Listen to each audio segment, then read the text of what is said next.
I love smoothies, but I don't love smoothie bar prices. With my BlendJet 2 portable blender, I can make smoothie bar quality beverages for a fraction of the price. BlendJet 2 is portable, so you can blend up a smoothie at work, a protein shake at the gym, or even a margarita on the beach. It's small enough to fit in a cup holder, but powerful enough to blast through tough ingredients like ice and frozen fruit with ease. BlendJet 2 is whisper quiet, so you can make your morning smoothie without waking up the whole house. And it lasts for 15 plus blends and recharges quickly via USB-C. Best of all, BlendJet 2 cleans itself. Just blend water with a drop of soap and you are good to go. With over 30 plus colors and patterns to choose from, there's a BlendJet 2 to complement just about any style. Go to blendjet.com and grab yours today. And be sure to use the promo code AdrianTan12 to get 12% off your order and free 2-day shipping. No other portable blender on the market comes close to the quality, power, and innovation of BlendJet. They guarantee you love it or your money back. Blend anytime, anywhere with BlendJet 2 portable blender. Go to blendjet.com and use the code AdrianTan12 to get 12% off your order and free 2-day shipping.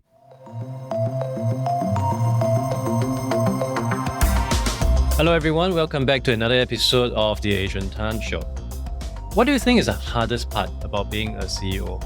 Although as a CEO, you get to shape a company in your image, hire people to work with you, and receive recognition for your accomplishment, it is often an incredibly lonely journey. And many executives claim that the biggest issue they face in their roles is not having anyone to confide in. According to the Harvard Business Review, half of top executives express feelings of loneliness. 61% which believe loneliness actually hinders their job performance. I am very happy to welcome our guest to discuss more with us on this today. He's a #1 international best-selling author and award-winning speaker. He's also a leadership keynote speaker and executive mental health advocate. Nick Johnson also happens to be the co-founder and MD of EGN, one of Asia's premier networking organizations, where he built a caring community that provides hundreds of executives a safe haven to share their challenges and receive support, and importantly, to learn from each other. Hi Nick, thank you for coming onto my show. Thank you so much for inviting me, Adrian. It's great to be here, and thank you so much for covering this topic. I would like to start our conversation by revisiting probably the event that kickstarted your loneliness journey, for lack of a better description, which of course also led to a massive meltdown. And this probably brings us back to 2008 Vietnam. Could you help us to understand what happened back then and describe to us your situation at the point in time? Yeah, sure. So if I'm going back to 2008, I was working as an expat in Vietnam in a senior role. And I had, until then, had a successful career, and I got promotion after promotion and thought I was doing well. But suddenly, at least to me, it came as a surprise. I was laid off. And with this layoff, I lost a big part of my personality, I thought, because I defined myself in the job. I didn't know what to do. I didn't know what to say to my colleagues. I didn't know what to say to my family or friends. How can I explain that suddenly I've been laid off from this job? So that gave me a lot of anxiety. I fell into a deep hole. I didn't know what to do. And then after that, though, I found myself in a similar space a few years later on when I again was laid off. And that just filled me with a lot of insecurities. When the layoff happened, was it a company-wide thing, and how was the communication done? So back then, I was basically a sales director for a cosmetic company in Vietnam, and I was let go because I had a major conflict between my boss and myself. He was my third boss within a few years. The first two had promoted me, and the third one, we didn't really get along. And if I'm looking back at it, I was a lot to blame as well for that. But when I was in the middle of it, we always tend to defend ourselves and think that it's the other person's fault. And of course, that led to a worse breakdown. It was communicated to me just the day before I was going on my annual leave. So it ruined my holiday, and I was full of anger and very resentful, and I didn't know what to do next. What actually went through your mind for the rest of the day? It's almost like it could be taken out of a movie, because when I came back home and I told my ex-wife about this, she also told me her news, which was that she was pregnant. So with that, suddenly I was about to become a father without a job, And as it was in Vietnam as well, my employment was linked to my housing, to my work permit and status. That meant that I was about to become a father and not knowing where is my home, where am I going to live. So all these things gave me even more anxiety, and I was in complete shock and in denial as well at this stage. I really couldn't know what to do at all. If I remember right, I had quit smoking by this time, but I certainly went for some drinks, that's for sure. And I remember that this was the beginning of a long turmoil. I've read snippets of your book, and even though you managed to, of course, survive from the first layoff, things did accumulated in a way, and I do sense a fair share of PTSD, despite performing well in another role in Indonesia. But before we dive into it, could you share more about how this role in Indonesia come about? What were you doing? And exactly what was some of the, quote, PTSD that actually kept coming into your head? As I was laid off in Vietnam, I jumped from job to job for a while. Eventually, I found myself in a great role. I set up a similar fashion company in Vietnam as the general director for them, a French invested company. I built up a team and the company was running well. Then I got promoted to a bigger market with them, which was Indonesia. So they moved me over. At this stage, my son was 5 years of age and we came over to Indonesia. And then though that company was invested and became acquired by investors, and 300 of us were let go, including me. So here was then the second time when I had a big blow to my career. This time I was not at fault. It was just part of a layoff. But again, it came as a huge surprise to us. And when I finally have got over the first hurdle, here I was again. And now in a new country, not knowing what to do. I didn't have a network over there, no one to lean on, no one to talk to. And I remember being in complete shock. And when this happened, I was so scared because my son then had schooling and everything else there in Jakarta that I decided actually to ask my ex-wife to move back to Sweden where she could stay with her parents and at least get our son into a school there. I said, let me remain here in Jakarta by myself and sort this out, which perhaps might be a typical male response. We want to take responsibility. We want to do the right thing. We want to care for the family.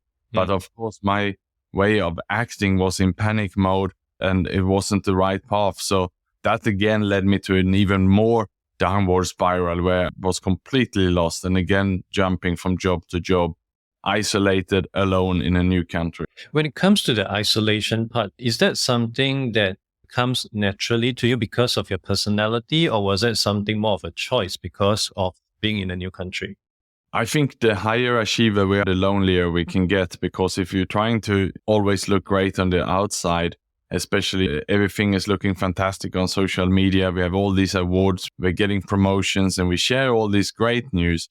But when the negative news comes, it's not really something you want to put on your profile, and you might not necessarily want to walk around talking about it either. So you're basically living a double life here. And I call it in my book that many leaders, including myself at the time at least, was hiding behind a smiling depression. You're working so hard to put on a good show, which should look fantastic, but behind the scene, things are really collapsing around you. And the mismatch there, the lack of authenticity, is what is so painful. Yes. What are some of the interesting, new, insightful facts that you actually discovered as you were putting research for this book?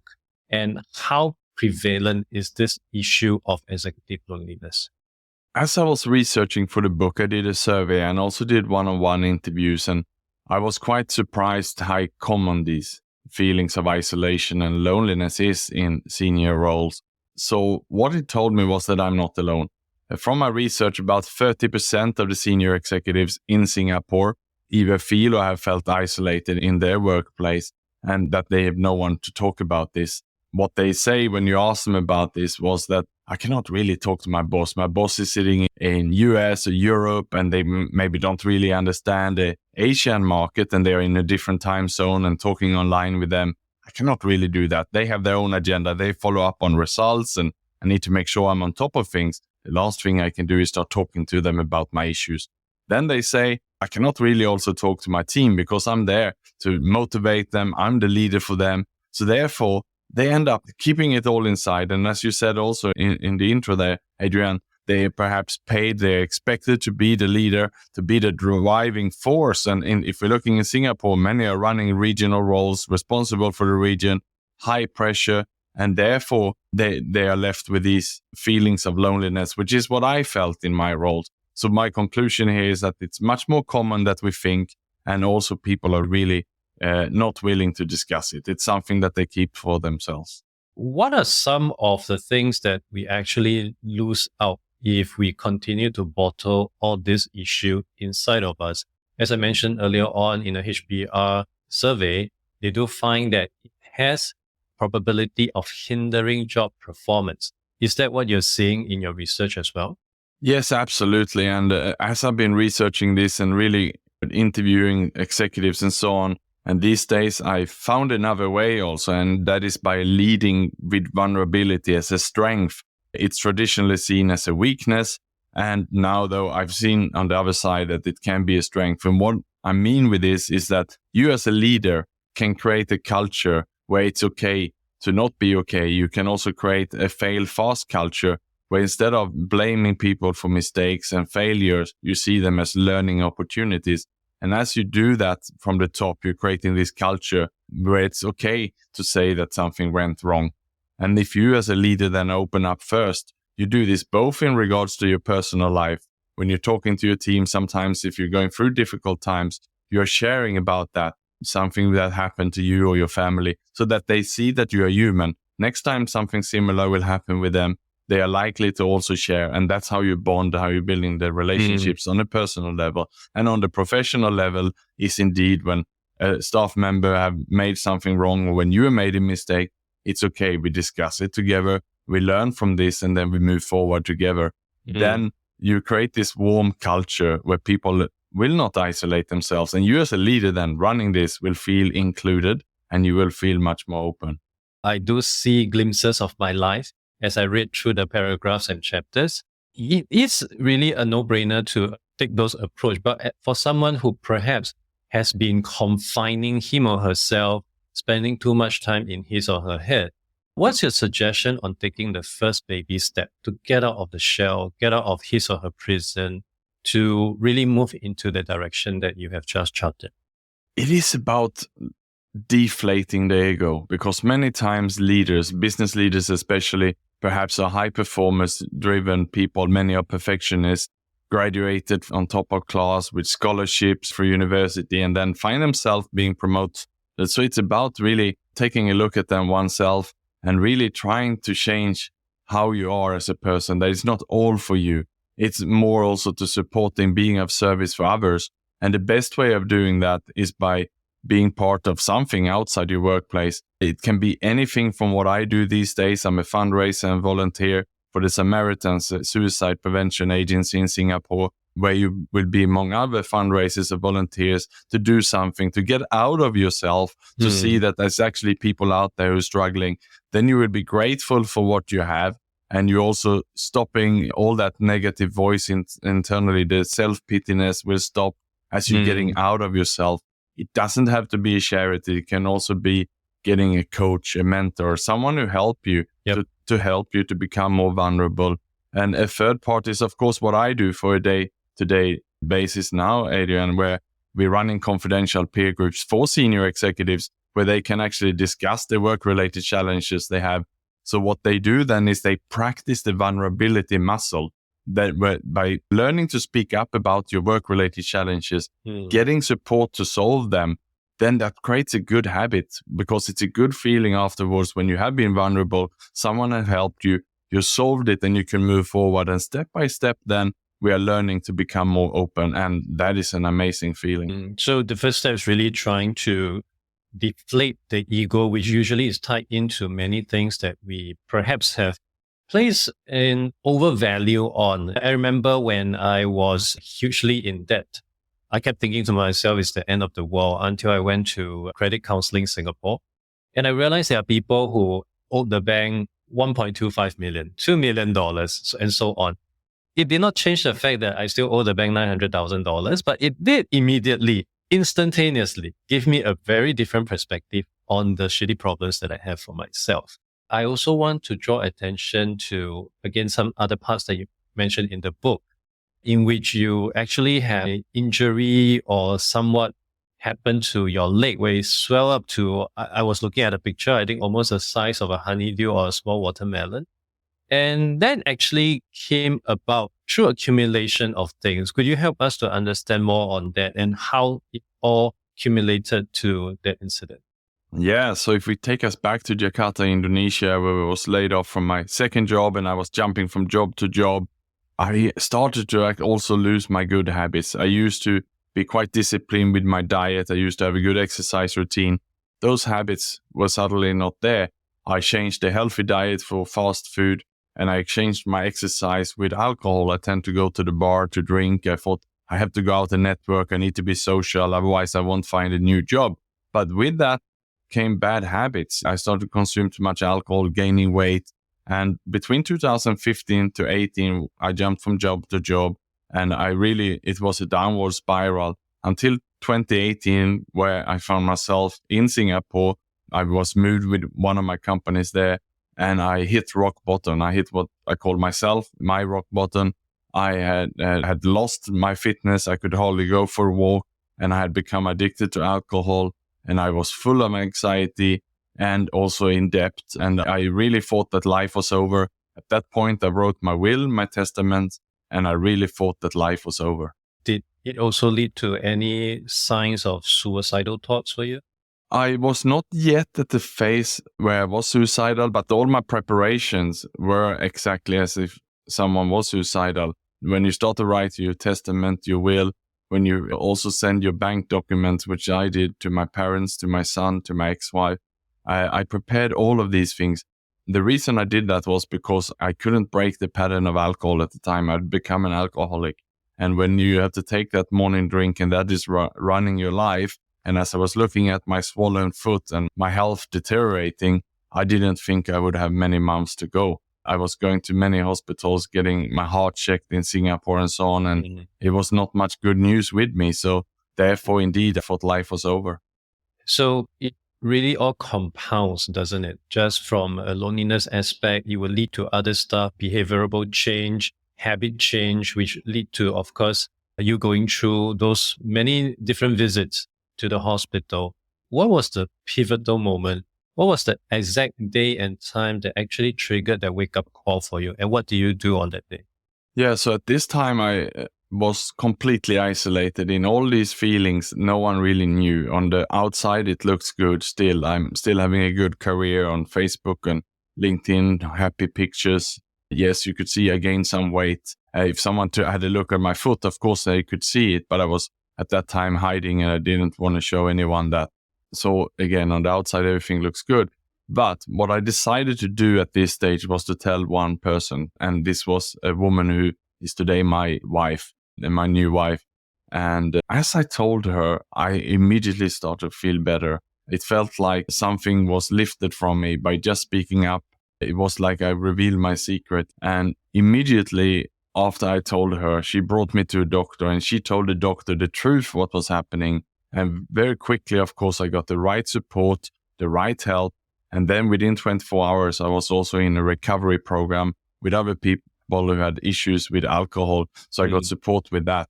So as soon as I just decided to start speaking up about this, being honest about it, revealing my secrets, the recovery was really V-shaped. I was feeling great.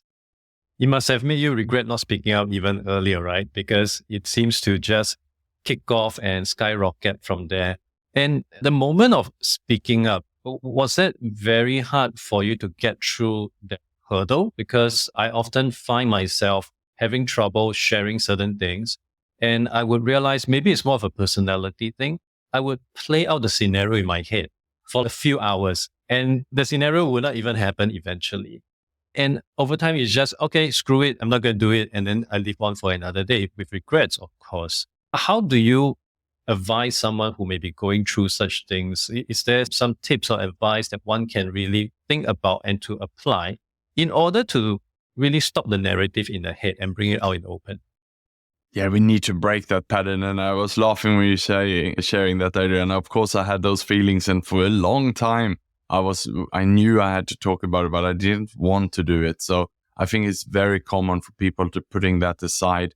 So my advice would be these days is think of who you can talk to. There's so many anonymous support groups. There's hotlines you can call for almost every single problem with volunteers. It doesn't have to cost money to take the first step. And there's people who is willing to listen and speak. Otherwise, there's coaches, there's mentors, there's psychologists. There's so many. You can also make a booking and have a one-on-one session confidentially or anonymously on Zoom these days. You don't have to go and be seen in a hospital and being worried that your anonymity should be breached.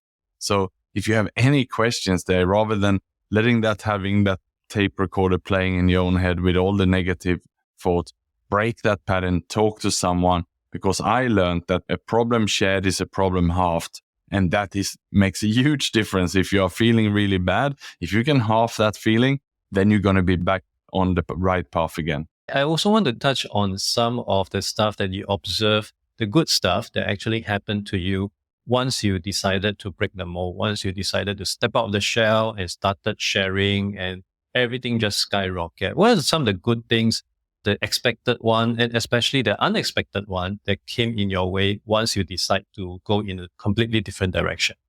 I think the sympathy is something amazing, because once you start sharing and you realize that you're not alone. As humans, we are social animals, and we realize very quickly, oh yeah, someone else have gone through this before. It's not only me. Or yeah, someone else have had a bank debt before. It's not only me, and they sorted it out. So when I was in the recovery group, where you're sitting there in an anonymous circle and you listen to 15, 20 other business leaders who've gone through it 1 month ago, 3 months ago, 5 years ago. Some people have even gone through it 10 or 20 years ago, and they were there now as a volunteer to support others, right? So instantly you have this feeling, oh, I'm not alone. There's no shame with this. That shame, the guilt feeling was lifted.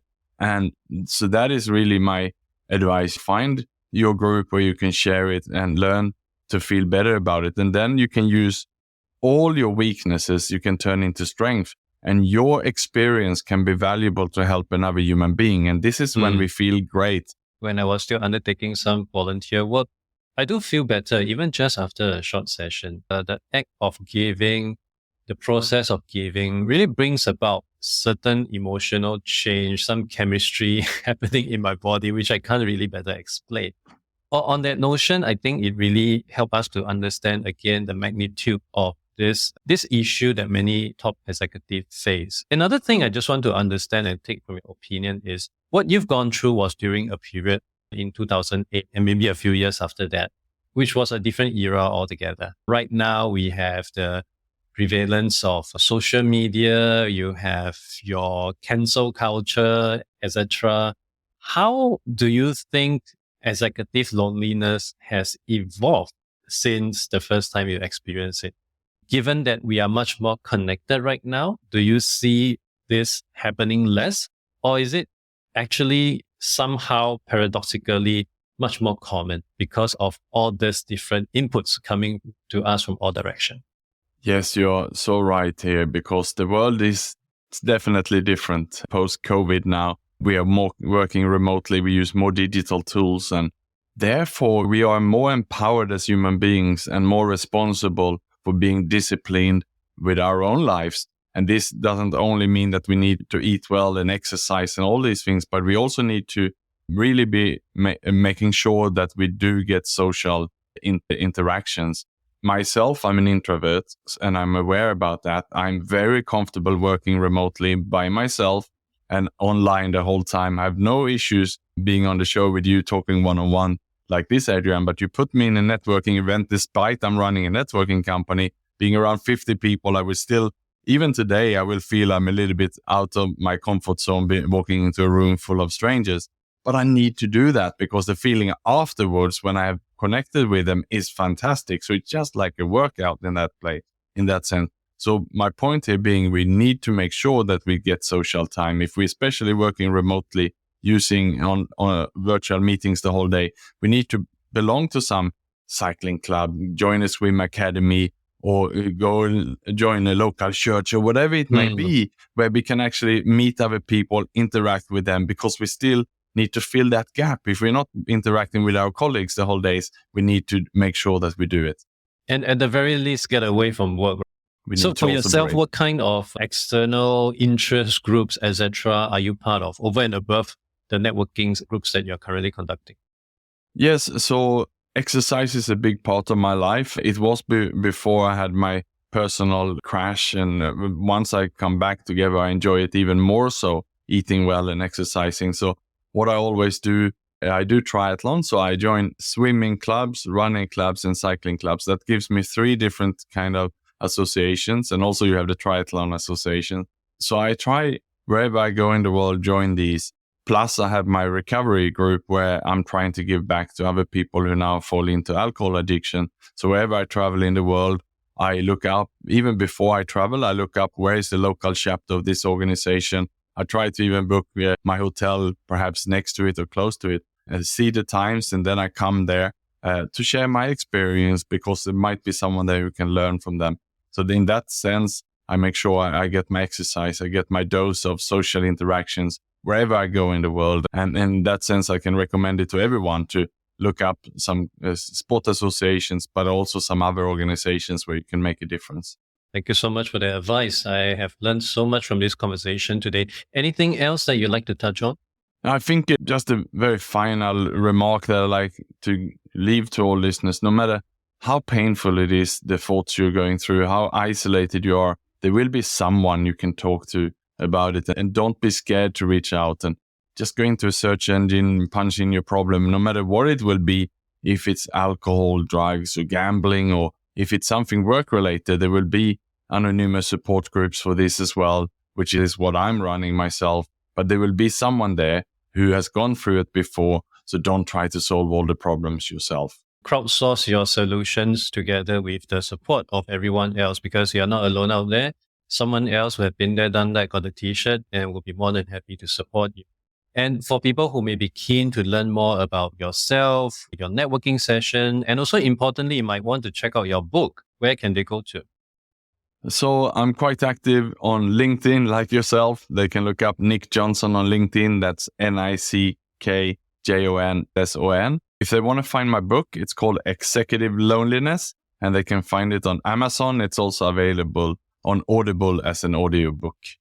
And with that, thank you so much for coming onto the show, Nick. I'll add all those things that Nick has mentioned into the show notes. And thank you so much for coming onto the show. Thank you. Thank you for listening to the podcast. You can refer to the show notes for links to more information about our guests and their businesses. If you enjoyed this podcast, it would be helpful to give a review on iTunes or follow me on Spotify. If you're using Overcast, please hit the star button under the episode. That will help get this episode and podcast out to more people who may find it useful. I'll see you in the next episode of The Agent Han Show.